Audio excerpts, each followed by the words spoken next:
On your Monday episode of Locked On Raptors, or should I call it Locked On Canada Basketball, we dig into the openers for the men and women at Paris 2024 and talk all about Star J going international.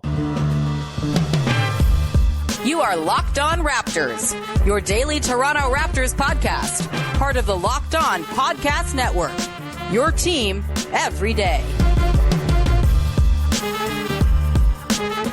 Hey, what's going on? And welcome to another episode of Locked On Raptors, part of the Locked On Podcast Network, your team every day. It is Monday, July the 29th, and I'm your host, Sean Woodley. I've been covering the Toronto Raptors now for 10 seasons on various platforms. You can find all my work over on the Hell website at Woodley Sean. You can find the show on Instagram at Locked On Raptors. And of course, you can join us in the Locked On Raptors Discord server. The link is in the description of the podcast. It's free to join, and it's a great place to come hang out among pals, watching Canada basketball on the men's and women's side, and a great place to go and talk about those games. Of course, you've got all your off-season Raptors imaginations of what the team will look like in the coming year and all of that good stuff. Come be part of our listener family over on Discord. Again, free to join. We would love to see you in there. Of course, you can find the show for free on your audio app of choice by following, subscribing, rating, reviewing, telling a friend. Much appreciated when you do that. You can also find us over on YouTube. You can subscribe to the Locked On Raptors YouTube channel. And when you do that, hit the little notification bell button. You'll get a heads up via push notification every single time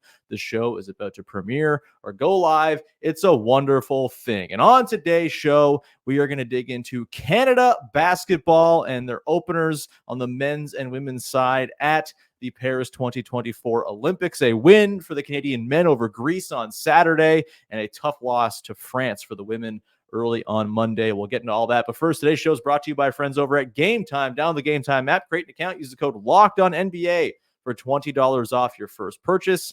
Terms apply. All right, let's get to it. On today's show, like I said, talking about the men and women, we'll get to the men's game against Greece in segment 2. We'll get to the women's loss to France at the end of the show as well. But I want to start off, this is a Raptors podcast, of course. And so I want to get into the Raptors angle from watching the Canada win over Greece on the men's side on Saturday, 86-79. Canada takes down Giannis Antetokounmpo and the Greek national team to open group play. They will have Australia on Tuesday morning. That'll be a really important one as well.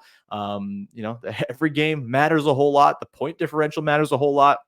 We'll get into the nuts and bolts of the game against Greece and some big takeaways broadly from that. But I do want to start with the Raptors guys involved, RJ Barrett and Kelly Olynyk. And mostly I want to focus on RJ Barrett, Star J, as we may just have to call him going forward. Look, color me shocked that RJ Barrett playing in a basketball game for a team with a Canadian background, 23 points, 4 boards, 3 assists on 8 of 13 shooting, 6 of 6 from the line. That's a little bit of a surprise considering his struggles from the line with the Raptors down the stretch. But just metronomic consistency from RJ Barrett, seemingly no matter who he's playing for. If you put him into a sort of egalitarian FIBA-inspired system, RJ Barrett is going to score 23 points very efficiently for you. It's just the way things have been since the trade with the Knicks in the summer. And look, I've talked about it this offseason, kind of digging into how real RJ Barrett's season with the Raptors, after the trade was, where he averaged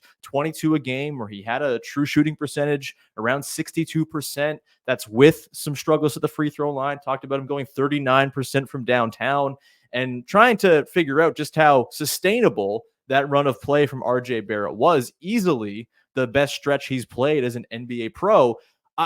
I think with every single game that he keeps on doing this, regardless of who he's playing for, if he's in a system where he's not being asked to do the lion's share of creation, which is not the case for this Canada team. Obviously, Shai Gilgeous-Alexander, Jamal Murray, they're getting the lion's share of creation opportunities, as they should on this team. And RJ Barrett is free to do his off-ball, marauding, bowling ball, transition, getting downhill, flying off of screens, getting to the rim whenever he wants thing. It's pretty remarkable that he just keeps on getting the same results. And for every game that this happens for Canada this summer, I think it just fuels my belief that the RJ Barrett we saw after the trade is just the RJ Barrett who exists now. And the previous version of him from the New York Knicks, where he struggled because of sort of overlapping skill sets and overlapping handedness with the two best players on that Knicks team, at least the two most important offensive players, and Julius Randle and Jalen Brunson. getting him away from that system where he, was asked too much to do with the ball, asked to do too much with the ball in his hands at times and couldn't really create from a standstill. And you just make him into this powerful, always moving, cutting, finishing at the rim type player. This might just be what RJ Barrett is now. And it's awesome. This sort of narrowing of his role has continued here with Canada. And, playing against stars like Shai Gilgeous-Alexander and Jamal Murray, it's pretty similar to what his lot in life is going to be on the Raptors going forward, with Emmanuel Quickley and Scotty Barnes being the two guys who are going to carry most of the offensive load. Maybe RJ Barrett as an off-ball player is just a really efficient 22-point-a-game scorer who gives a little extra sort of on-the-move playmaking and stuff like that. He's a bowling ball in transition. It might just be what RJ Barrett is. And if Canada gets this version of RJ Barrett, then they are very much going to be in the conversation for medals like we all expected and hoped they would be. He was, outside of Shai, the best Canadian on the floor in that game against Greece, I thought. It was a lot that was being asked of, Dylan Brooks to guard Giannis Antetokounmpo. You could throw his name in the ring as one of the better players, though he struggled with foul trouble. Lou Dort, I thought, had a really nice defensive turn as well. Also fouled out of this game.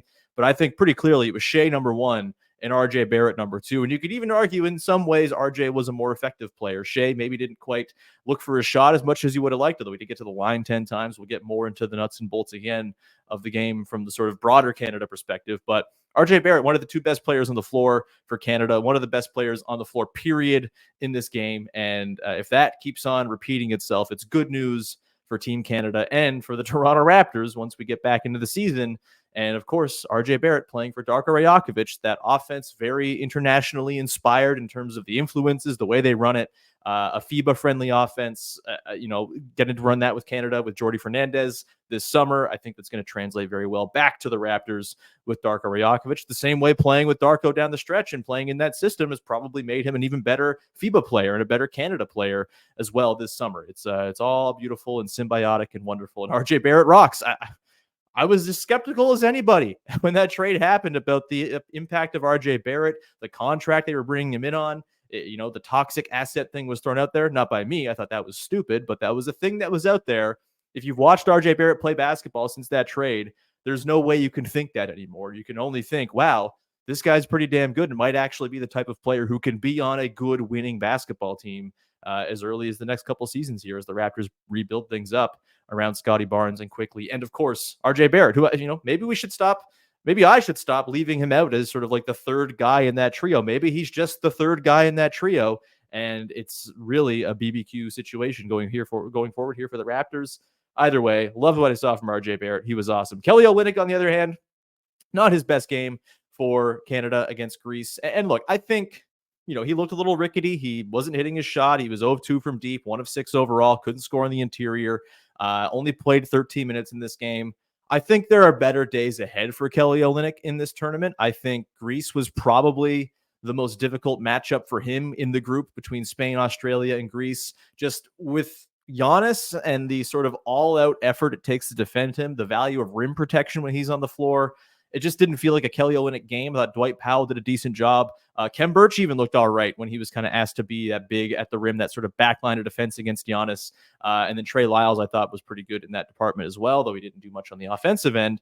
It just didn't feel like a Kelly game, and that's fine. If it continues through the tournament, raise all the alarm bells you want about what the contract looks like with him and the Raptors going into the next 2 seasons here. I'm so deeply unworried about it. I can't even express to you, but hopefully Kelly can turn things around, because this was not his best game, and he is essential to Canada's hopes of medaling as well as their clear best stretch 5, probably their best overall well-rounded big man. It's not like they're loaded at the big man spot. You could argue maybe Trey Lyles has that mantle as of right now as sort of the best big man on this team, but Kelly, clearly the most experienced, the Team Canada long-standing veteran, the captain of the team, et cetera, et cetera. They'll need a better Kelly Olynyk than they got versus Greece, and I do think they will get that. I think the matchups will be a little more favorable. The Spain matchup, the Australia matchup in particular, I think should be just fine for Kelly to get his feet wet and kind of become part of the tournament, which he was not really all that involved in what Canada was doing in that opener. We're going to come back on the other side, get into some bigger takeaways from that game against Greece. Canada, again, 86-79, moving to 1-0 in Group A play ahead of their game against Australia on Tuesday morning. we will get a little bit more into some thoughts on Shai Gilgeous-Alexander just being so freaking damn awesome, and much more coming up in just one sec. Today's show is brought to you by our friends over at Game Time, the single best place to buy tickets for all the sporting events you might want to go to this summer, including and especially Major League Baseball games. I am going on a little excursion this weekend with my wife. We're going to go down to Cleveland. We're going to go to Pittsburgh, and we're going to watch some baseball. And we're going to watch some baseball being played by teams that are not the Toronto Blue Jays, which I think is good for our mental health. We're going to get our tickets for those games on Game Time. I'm already perusing, looking for those zone deals, those flash deals, those Game Time exclusive deals that only you can find on their super easy to use app. And odds are I'll probably just wait until Game Time and buy tickets close to, because you can save up to 60% off buying last minute tickets for sports, concert, comedy, theater, and more with Game Time. Again, you get flash deals with even more savings on exclusive in-app deals on select seats ahead of the game or event. All-in pricing, and of course, seat views are a really important thing. I've never been to the Cleveland or Pittsburgh stadiums before. I don't know the sight lines, but Game Time does, and so I'll buy my tickets there, see where I'm sitting, and make sure I'm not getting stuck behind a giant pillar or something like that. And of course, Game Time has the single best and most flexible customer service policy in the ticketing industry. You have full coverage for your tickets with Game Time ticket coverage.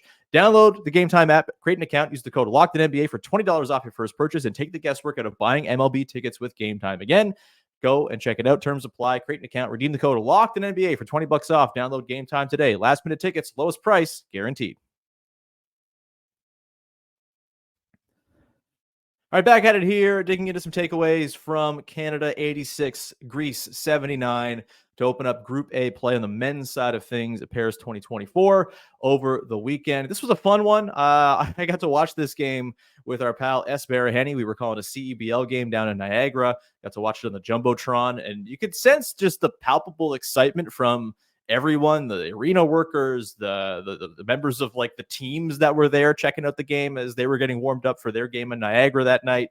Yeah, super fun. Just everyone seems to be all in on this Canadian men's team, as they should be. They're really good, and they certainly have a shot to medal here. They got off to a great start with that win over Greece. First quarter, I thought the defense was electric. Like, it was so dialed in. They kind of gave it back a little bit near the end of the quarter, and obviously Giannis got loose for 34 points in this game on 11 of 17 shooting, got to the line 15 times, hit 12 of them. They let Giannis sort of do his thing scoring-wise, but I did think in general, one of the broader takeaways from this game for me was that I thought despite the 34 points on 17 field goal attempts, they defended Giannis pretty damn well, all things considered, especially looking at the roster and, you know, the lack of obvious guys to go throw at Giannis Antetokounmpo. Dillon Brooks is the best guy they have for that job. He is also like given up 4, 5, 6 inches to Giannis Antetokounmpo. I don't exactly know how tall Giannis is these days. It seems to change every year. He's enormous though. And Dillon Brooks, I thought, fought pretty nobly. That said, the foul trouble, it was a thing. They got to adjust to FIBA officiating. It's just a differently officiated game. And the NBA players are the guys who are the least, you know, accustomed to the style of officiating in FIBA. Hopefully they can rein that in, because I don't think they can weather 5 fouls for Dillon Brooks, 5 for Lou Dort, and 5 for Dwight Powell all that often and hope to succeed in this tournament. They got lucky in this one. I think their offense performed quite well. I think their sort of defense, when it really needed to be, was really strong, even though Greece pressured late and kind of made a bit of a go of it late. It did feel like Canada was mostly in control of this game throughout. And even though it got a little hairy in the last couple minutes, still never totally felt like Canada was going to let it slip away. It did not feel like the game against the Czechs at the Victoria qualifying tournament back in 2021. That's wonderful. It didn't feel like the game against Venezuela ahead of the 2016 Olympics, where they had a chance to win and advance to the Olympics and just didn't, against a Grievous Vasquez-less Venezuela team. This felt like a Canada team that knew they were the better team, and it didn't feel, even as things got a little bit tricky late, like they were ever going to relinquish this one. And, you know, a big part of that, on top of the defense on Giannis, which I think just as like a team effort was pretty good. You saw them send 2 to the ball pretty easily. I think Giannis bailed them out a little bit, was settling for some, you know, shots where he, you know, like would see 2, quickly kind of turn, have like a tough baseline fadeaway, stuff like that. Didn't quite take advantage of mismatches he might have had all that often. And I thought Canada also did a good job of limiting the playmaking side of things from Giannis. Only 2 assists in this one, some good sort of back end rotations and stuff like that. But on top of all of that, man, oh man, is having Shai Gilgeous-Alexander on your team just this soothing balm for past Canada basketball trauma. And he feels so sure of himself. He makes me feel so sure of the team when he has the ball in his hands. He can get to any shot he wants to. He can get to the rim whenever he wants. Again, 10 free throw attempts in this game for Shai, 9 of 10 at the line. He goes 5 of 10 overall, hits 2 of his 3 threes, 7 assists as well, a tidy 21, 5 and 7, 2 blocks, a steal. I mean, he's a superstar. He is quite simply one of the 3 or 4 best players in this entire tournament. And Canada has a shot to make noise because he exists on this team. You take him out of it, they're still a good team. They're still a deep team. They still have loads of NBA talent. But Shai Gilgeous-Alexander is the one who puts them way over the top. And it's just a delight to watch that guy play for a team that I'm rooting for. I have been a staunch Thunder, maybe not hater because I like the players, but Sam Presti grinds my gears and he annoys me. And so I have not rooted for the Thunder necessarily for the last few years, despite how awesome Shai is, despite my rooting for him individually to go and kick a whole bunch of ass. But, watching him play for Canada, it's just like a wonderful, relaxing experience because that your team is in the surest of hands when things are down to the wire. And I'm blown away. He's awesome. He's so good. And, Thunder fans are incredibly lucky. And I'm mad that they get to watch him play for their team all the time and carry them to great successes all over the place. Other notes on this one. Look, I think Shai and RJ had to be really great in this one because I don't know if they got the performances they wanted from basically anybody else. Yeah, Dylan Brooks had 14 points. He was 3 of 4 from downtown. That's great. But overall, they didn't shoot super well in this one. 8 of 25 overall from deep. 0 of 4 from Nickeil Alexander-Walker. Man, he's got to hit some catch and shoot threes. We were talking, S and I, watching this game and just didn't feel good anytime Nickeil was putting up a catch and shoot triple. That was kind of carried over from the end of the playoffs where he kind of lost a little bit for the Wolves on the offensive end too. Jamal Murray goes 0 of 3. I thought he had some moments where he looked pretty good, but also some moments where, the health, very obviously, the reasons for, skepticism, curiosity, whatever the sort of feeling was about Murray coming in seemed pretty justified, although it seems like he's working himself up. Jordi Fernandez spoke today, I think, and said that he's happy with the way Murray's progressing and that by the time they need him most, he'll be at his best. So fingers crossed there. Of course, you're going to say that, but hopefully getting his feet wet in that game against Greece and having some successes late will help, kind of get Murray sort of rolling here going into the later parts of this tournament. But yeah, the bigs, I thought in general could use a little bit more. This was the big sort of issue coming into the tournament. Olynyk, we talked about, not a very good game. Dwight Powell, I thought was fine. Probably the best big in the game for the team. 6 points, 4 boards. He had those 5 fouls though. It's just tough having to guard Giannis and be that back line of rim protection. But, based on the performance of his game, I would totally be fine with him starting once again going forward in this tournament. Maybe different matchups will necessitate Kelly Olynyk, but thought Powell was good. Trey Lyles would have liked a little bit more from on the offensive end. Thought he was fine defensively. And then Khem Birch, hey, shout out Khem Birch, played 3 minutes. And, he might just be a guy you throw in there to go soak up some fouls against tougher opponents. If they ever come against the States or Serbia or something like that, you need a little stretch of just a big beefy body to go guard Joel Embiid or Nikola Jokic. Maybe Khem Birch can do that for you. Not a bad guy to have off the bench, just as some size and some strength and some muscle. But yeah, the bigs, I think, are the thing to watch here. And like I said, I think it's going to be later in the group stage against Spain, against Australia. As much as Australia is this big, burly, nasty team, I do think the big sort of the lack of high-end front court talent, I suppose, was mostly going to come into play against Greece as far as the group stage goes. And I'm not sure it's going to really rear its ugly head as much as it had the potential to against Greece and did for moments here and there. I think I feel pretty good about how the big rotation will look against the other teams in the group. But obviously, as you get deeper in the tournament, tougher opponents, really good bigs on a lot of these other teams, that's when that's going to really be tested. And hopefully they can kind of improve as a collective upon what they did in this game, despite their very, very exhaustive efforts to keep Giannis Antetokounmpo at bay, which they mostly did reasonably well. Again, he got 34 points on 17 shots. So how can you really say that? But just 2 assists, and ultimately Greece lost. So I think you feel pretty good about things there. Yeah, that's basically the sort of rundown on this game. Not a ton of unexpected stuff as far as rotations, as far as who stood out, but very much looking forward to their game against Australia tomorrow. We'll have an episode on Wednesday morning that'll drop talking about the game against Australia that will go at 7:30 Eastern time on Tuesday morning. We'll come back on the other side. Not as high a note to start off for the women's team. They lost to France in pretty convincing fashion today on the power of a 23-2 second quarter for France, where I think a lot of the issues for Team Canada on the women's side really kind of reared their ugly heads. We'll get into that and why that second quarter has some warning signs for the rest of the tournament coming up in just one sec.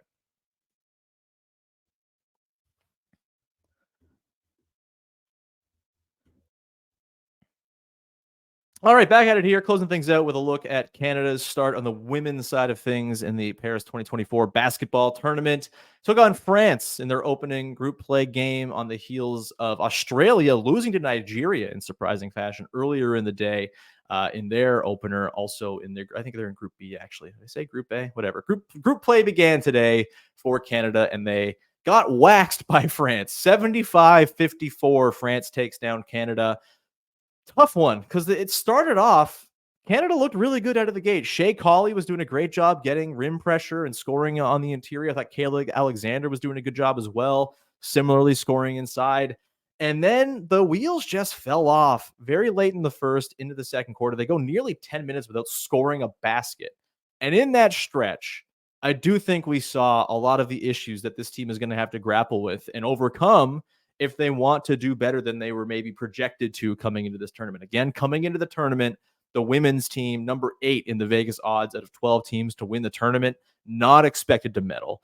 And as we talked about last week with Oren Weisfeld, this is a lot of, experience gaining and sort of eyes on 2028 stuff with a lot of the young players on this team. Your Yvonne Ejim, your Cassandra Prosper, you've got, of course, Aaliyah Edwards, Silas Swords, on down the list. This is a young team is sort of at the back of the roster, middle part of the roster. A lot of players getting very early experience for what is hopefully a real concerted run at a medal in 2028. But I do think we saw the limitations of this team in that stretch, in particular against France, that they're going to have to contend with throughout. The big thing we talked about last week with Oren as well is star power, right? Canada has 4 WNBA players. None of them are considered stars necessarily. I think France certainly had the star power edge in this one with Gabby Williams, who was awesome, 12 points, 3 boards, 8 assists, 4 steals, 5 of 10 shooting. And then Marine Johannes, who did not play very well, only shot 1 of 9 from deep, 3 of 11 overall. But you can see just the sort of verve and talent that sort of emanates from Marine Johannes when she's out there. I think, that she's going to be better. And overall, it was just like a pretty clear lack of high-end talent for Canada that really did them in here, I think. And, it's not just, they weren't talented enough, so they lost. Like, no, the lack of high-end talent led to some very specific problems on both ends of the floor. On defense, I think you just saw Gabby Williams basically get into the rim whenever she wanted to. There was a lot of rim pressure in this game for France from anyone. Mariam Badian was also really strong in this one too. And just like a lot of pretty easy finishes around the rim, a lot of easy gallops to the rim with, some misses that kind of bailed out Canada as well. And I think that's the talent thing, right? There's just easy shot creation with that France team that Canada just doesn't quite boast right now.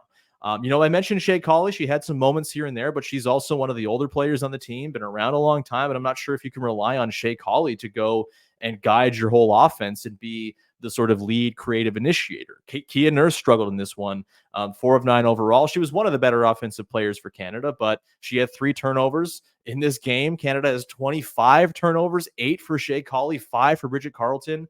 Those are your 3 lead creators in your offense, in your starting lineup, with Carleton, Colley, and Nurse combining for 16 of your 25 turnovers. And that speaks to the lack of just sort of easy shot creation, right? That high-end talent that's just not there to go and say, hey, all right, we're going to get a look right now. And I think because they didn't just have that easy shot creation in this game, that's what led to a lot of the turnovers, because Canada, to get into their offense, to get good looks, there's a lot of action that has to go on. There's high pick and roll. There's dribble handoffs. There's trying to, feed entry passes in to bigs. And with all of that came all kinds of opportunity for France to blow their stuff up. Dribble handoffs felt impossible in this game, with France just kind of getting hands in there, blowing things up, turning it the other way. Entry passes were a real struggle point in this game for Canada. Kayla Alexander started off pretty well offensively, but they just could not find her really after the first quarter. It was a challenge. And really some of their best sort of sequences of getting looks, Aaliyah Edwards only scored 1 point in this game, but Aaliyah Edwards crashing the offensive glass for 3 offensive boards. That was some of the best stuff they had on offense. Kayla Alexander, 4 offensive boards. That was essential to just keeping things afloat here for Canada for stretches. And they just could not get into the flow of their offense at all because you have sort of a lower talent quotient trying to run this intricate stuff to get you. It's like sometimes you just need to throw it to someone and they can go create something for you. They didn't really have that luxury in this game against France. And credit to France. France defended like hell in this game. Super aggressive, super strong ball pressure, never lost their player. Whereas Canada, I think, really had a hard time containing the ball, and that led to all kinds of bad things on the back end. France also hits 8 threes in this game, only shoot 26%. It felt like they shot way better than that. Marine Johannes got 9 threes off. She's going to hit more than that going forward as well, you would think. This could have been an even worse loss for Canada, I guess is what I'm saying, than the 21-point game that it ended up being. And that's tough, man. 21 points. Like, that's a lot of point differential to make up in a tournament where things kind of just got thrown for a loop with Nigeria beating Australia unexpectedly. Maybe not that unexpectedly. Every team in this group B for Canada, is in the top 12 in the world rankings. So it's very wide open. But that just means you lose 21 points in the point differential standings. It makes it basically essential they win their next 2 games to ensure that they have passageway, even as a third wild card team, to make it through. Again, a reminder, 12 teams in the tournament, 3 groups of 4, top 2 teams from each group, and the next 2 best wild card third place teams move on. And that's all down to point differential. And the point differential took a massive hit for Canada in this one. Again, it's all from that second quarter. A 21-point loss in a game where the second quarter was 23-2. The offense just could not squeeze anything out of their actions. And again, France did a wonderful job breaking it all up.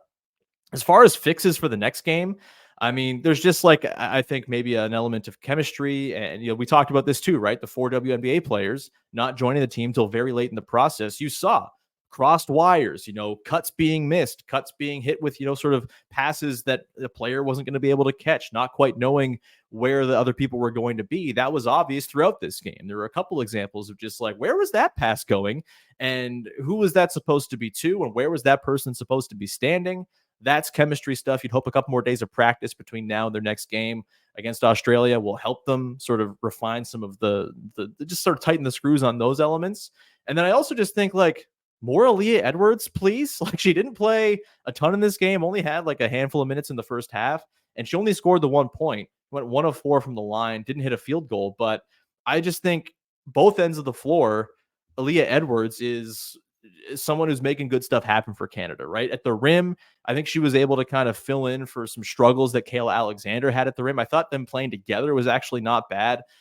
Just gives you a lot of size on the interior. And Kayla Alexander, I think, she struggled in sort of pick and roll coverage. She got stuck in no man's land a couple times, had trouble positioning herself between the big and the guard. And I think, just having an extra big out there in Aaliyah Edwards, who's a little bit more spry, a little bit more of a sort of rim protection threat than Natalie Achonwa, who started this game. I think maybe that's the move. Maybe you just start Edwards going forward in place of Achonwa. Not to say that Achonwa is, bad or anything. She just didn't have a great game. And I do think as they sort of try to hand the baton over to the younger generation, Aaliyah Edwards is one of the players you're going to really want to do that with. I thought she was, impressive. 8 boards in this game, had a block.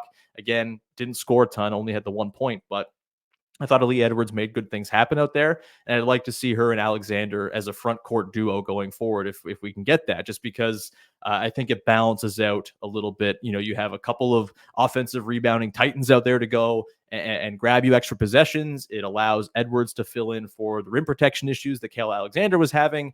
Alexander was getting pulled out by her check pretty routinely throughout this game as well, leaving a big sort of chasm at the rim. I think that's probably the biggest adjustment I'd make going into the next game if I'm head coach Victor LaPena. Overall, we knew this was going to be tough for Canada, right? We knew this was not going to be a sort of sunshine and roses, everything is easy tournament. This is a talented field, and Canada is in a tough group, and they don't maybe have the sort of best team they've rolled out in recent years at major tournaments, as again, they're sort of grooming the next wave of young talent to be the core of the team going forward. It's a bit of a transitional year, but it doesn't mean that it's all is lost. There's nowhere to go but up from this game against France. They really looked rough outside of the first 8 minutes or so of this one. And I think there's a lot to improve upon, a lot to refine and tighten. And massive game against Australia later this week, as Australia lost, as we mentioned. Basically, it's big for a couple of reasons. One, you get a chance to more or less bury Australia if you beat them, send them to 0-2. They need a ton of help to get in as a wild card team from there, with Australia's last game coming against France, probably the best team in the group, at least certainly the best team in the group through one game for every team. And obviously, you got to try to save your point differential. You got to try to just get a win on the board to go into your last game against Nigeria if you're Canada. Nigeria, not going to be an easy victory by any means, but you don't want to be going into that game 0-2, needing a massive point differential swing and a win. Be really nice to just take care of Australia this week, and hopefully they can refine some things that went poorly in this game against France. And the offensive stuff, getting into the stuff smoother, making passes that aren't getting blown up, making crisp passes, like kind of basic stuff on offense that France just did not allow them to do. You hope they can find ways to sort of tighten the screws there a little bit. And again, get a couple more days of practice with the whole group together. So those little misfirings of, when the cut is happening, when the pass is happening, and all of that aren't happening in future games. Hopefully this was a good testing ground and a good example of things to improve upon for Canada. Because, they definitely have more to give than they did in this game against France, I would say, without a doubt.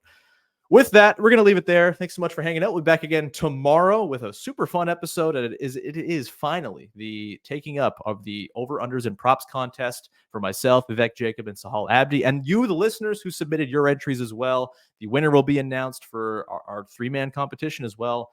The listener winner from this year's contest, who will win a pair of tickets to a game next season. It's very exciting times.